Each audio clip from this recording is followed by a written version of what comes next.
Najlažje se izogneš težavam, da ne vstopiš v projekt oziroma da projekta ne pričneš, vendar na tak način sam ne rešujem težav.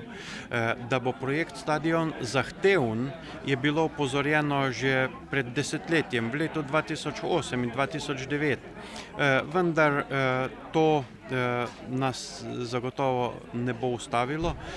Stadion je potreben projekt, finančno zahteven objekt, tudi če ne bi prišlo do te splazitve brežine, bi bil to izredno zahteven objekt.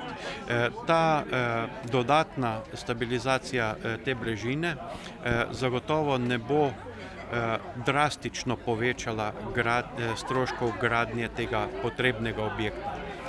Tako velik in potreben objekt pa je bilo vsem jasno, da ne bo zaključen v enem proračunskem letu in to izključno iz občinskih sredstev, kajti do sedaj je samo občinski proračun bil tisti, ki je financiral projekt.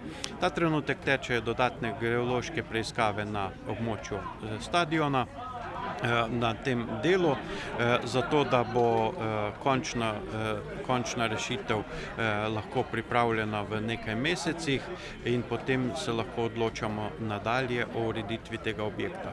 Če bi tako hitro obupali pri gradnji bazena, ki je na podobnem zemljišču in se je gradil ob podobnih težavah, bazen ne bi bil zgrajen že preko 30 let in ne bi 30 let že služil. Zato verjamem, da bo tudi stadion kot pomemben objekt, potreben objekt v prihodnjih letih tudi urejen in realiziran.